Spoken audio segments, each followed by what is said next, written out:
you weren't one of Dan's, recruits. So how did you sort of reposition yourself or think about this new system? The system was actually a little bit better for a quarterback than what Era was running. Era was more of a rollout type offense. This was more of a straight drop back. So it became fun, but it wasn't as easy. I always joke, it's like when I got to Notre Dame, excuse me. When I got to Notre Dame, there were I figured there'd be another freshman or quarterback or two, but there were 7 freshman quarterbacks that were brought in that year.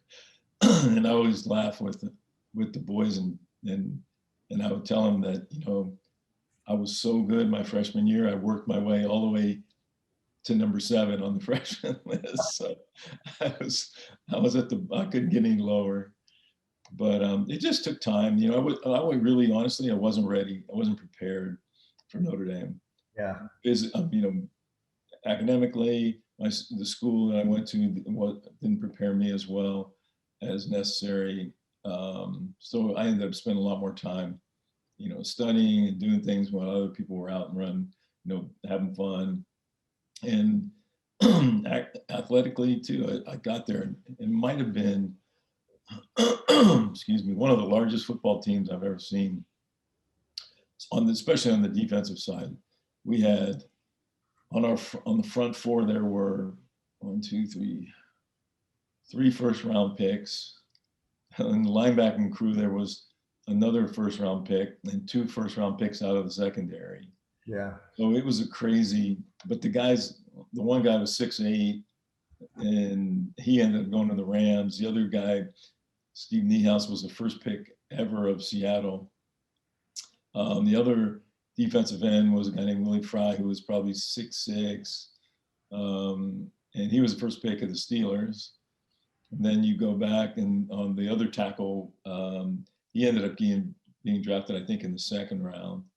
But these guys were all 6'6", 6'5", 230, 240. In the middle 2 guys were easily 260, 270, which was, big for what we were seeing. Our linebacking crew was, I think the smallest guy was 6'2", and our secondary was huge. Yeah.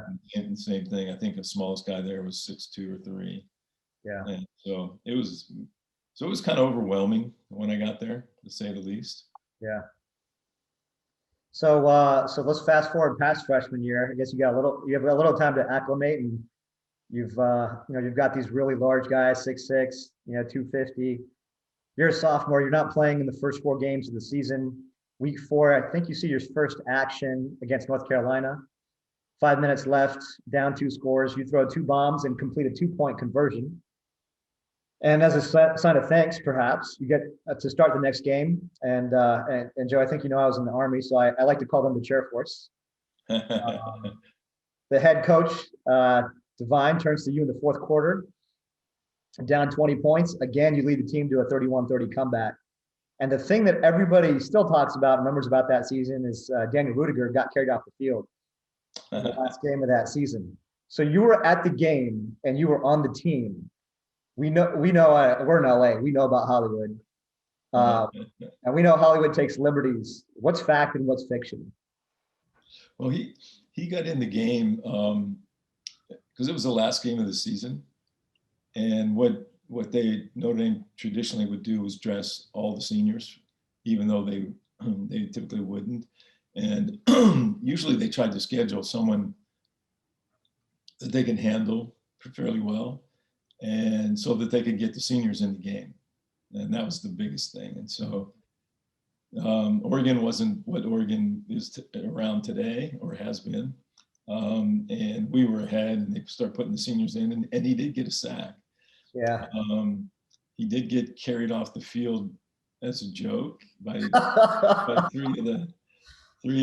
or three of the 2 biggest pranksters on the team, or jokesters, I should say. And but you know, it makes for a good story. Yeah. The movie makes for a good story. There's a lot of things that, like, I didn't throw my jersey in. I don't think anybody did, but it's it may, you know, it's Hollywood, like you said. Yeah. So you would not have given up your jersey for Rudy. Oh no, he knows that. So I just looked him up the other day. He's five. I think he's 5'6", 165. That sounds about right. Yeah, A and I little mean that's Tasmanian devil. right. Like Yeah, no, he had a big heart. I mean, the guy never quit. No, I mean, he was good. He was on the prep squad, so he was always going against our first team offense, and well, he was just getting trashed every day. yeah, But he never quit, and you know, he never gave up and you know, trying to get a chance to get on the field, and finally got one and took advantage of the opportunity.